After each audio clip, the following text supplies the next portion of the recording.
शिवाय दोस्तों, Shiv Shakti YouTube channel में आपका स्वागत है। आज के विषय में बात करेंगे दीपक जलाने से क्या होता है। देखिए, दीपक सभी घर में जलता है और दीपक जलाना बहुत ज़्यादा अनिवार्य है।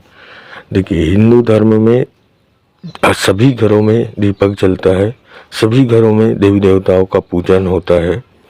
कोई दो अगरबत्ती जलाकर करता है तो कोई दीपक अगरबत्ती जलाकर करता है, कोई धूप बत्ती जलाकर करता है, कोई होम धूप देकर करता है।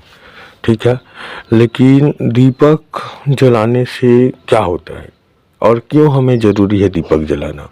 देखिए, दीपक इसलिए ज़रूरी है क्योंकि जिस भी देवी देवता के नाम से आप दीपक जला रहे हैं, वहाँ पर उस दीपक में वो देवी देवता आकर विराजमान होते हैं। वो देवी देवता उन दीपक में विराजमान होकर आपकी सेवा पूजा स्वीकार करते हैं। अब आप दीपक जलाते हैं तो कुछ गलतियां ऐसे करते हैं जिससे आप उस दीपक का फल आपको 20% से 30% ही मिलता है। इसलिए आप परेशानी में घिरे रहते हैं, आपकी इच्छा पूरी नहीं होती, आपकी सेवा पूजा स्वीकार नहीं होती है बट 30 से 40% ही स्वीकार होती है, पूरी 100% स्वीकार नहीं होती। इसलिए आप तमाम प्रकार से परेशानी से घिरे रहते हैं, आपको सही व्यक्ति नहीं मिलता राह दिखाने वाला। देखिए, ये उसी प्रकार से है जैसे कि एक बच्चा साल भर पढ़ाई करता है फिर भी फेल हो जाता है, और एक बच्चा जो सिर्फ 2 महीना पढ़ाई करता है और फिर भी पास होता है। तो पढ़ाई करने का तरीका होता है ना। साल भर भी पढ़ाई किया फिर भी पास नहीं हुआ, 2 महीना पढ़ाई किया फिर भी पास हो गया, तो पढ़ाई करने का तरीका होता है। ठीक उसी प्रकार से पूजा करने का भी तरीका होता है, सही विधि विधान और सही तरीके से आप पूजा करते हैं तो आप दिन में एक टाइम भी पूजा करते हैं ना तो भी आपकी सेवा पूजा पूरा ही स्वीकार होती है। तो आज के विषय में मैं आपको वही गलतियां बताऊंगा जिससे आप दीपक जलाने के समय करते हैं, जिससे आपको पूरी फल स्वीकार नहीं होती और आपको पूरी तरीके से भगवान की ईश्वर की कृपा नहीं मिलती। तो देखिए, सबसे पहला गलती होता है जो लोग सुबह दीपक जलाते हैं। तो आप जब भी आप दीपक जलाएं सुबह तो 4 बजे से लेके 8 बजे के बीच में ही जलाइए। और देखिए कि लोग उठते ही हैं 10 बजे और 11 बजे दीपक जलाते हैं, 12 बजे दीपक जलाते हैं, तो उनका कोई मतलब नहीं होता है।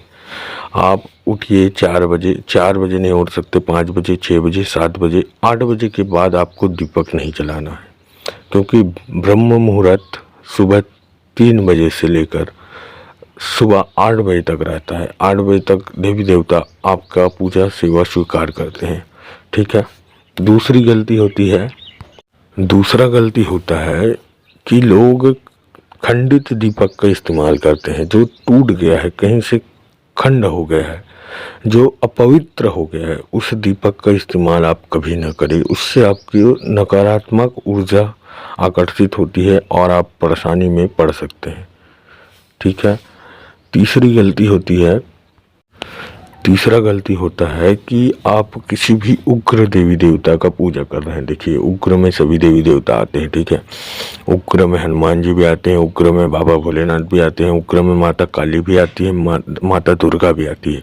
सभी देवी देवता का उग्र स्वरूप भी है, सौम्य स्वरूप भी है। अगर आप उग्र देवी देवता का पूजा करते हैं तो आप दीपक कलावे के दीपक से जलाएंगे, कलावे की बाती से, और सरसों का तेल इस्तेमाल करेंगे। ठीक है, सरसों का तेल, कलावे का बाती, अन्य किसी से न करें। इससे भी आपको परेशानी होती है, आपको सेवा पूजा का फल नहीं स्वीकार होता है। ठीक है, और मिलता भी नहीं है।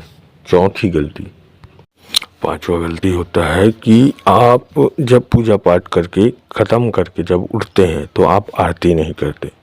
देखिए, विधि विधान के हिसाब से आरती का मान्यता होता है कि आप अपनी पूजा संपूर्ण कर रहे हैं, आप अपनी पूजा खत्म कर रहे हैं। आप जो भी भूल चूक से आपकी गलती हुई है वो आरती के द्वारा आपका क्षमा याचना हो जाता है। ठीक है, तो बहुत से लोग ऐसे हैं जो आरती नहीं करते। देखिए, आरती आप कपूर से कर सकते हैं, दीपक जलाने वाली रुई से कर सकते हैं, है ना। बहुत सारी चीज़ों से आरती होती है। आप कपूर और सूखा नारियल का टुकड़ा लौंग डालकर आरती कर सकते हैं। इससे भी बहुत जल्दी प्रसन्न होते देवी देवता और आपको तमाम प्रकार की सिद्धि शक्ति प्रदान करते हैं। और छठी और लास्ट गलती होती है कि आप सौम्य देवता के लिए कभी कलावे की बाती यूज़ न करें और सरसों का तेल का दीपक यूज़ न करें, ठीक है। इसे आप हमेशा सौम्य देवी देवता के लिए कपास का बाती यूज़ करें और तिल का तेल या देसी घी यूज़ कर सकते हैं, या आप नॉर्मल तेल भी यूज़ कर सकते हैं, कोई दिक्कत वाली बात नहीं है, ठीक है। तो मुझे आशा है जानकारी आपको पसंद आई होगी। चैनल पे नए हैं तो चैनल को लाइक कीजिए, शेयर कीजिए, सब्सक्राइब कीजिए। मिलते हैं एक नई जानकारी के साथ नई वीडियो में। तब तक के लिए ओम नमः शिवाय, ओम नमः शिवाय, ओम नमः शिवाय। और आप लोगों का अगर कोई प्रश्न है तो आप कमेंट बॉक्स में बिल्कुल पूछ सकते हैं, मैं बिल्कुल जवाब देने की कोशिश करूँगा या उस पर एक अलग वीडियो बनाने की कोशिश करूँगा।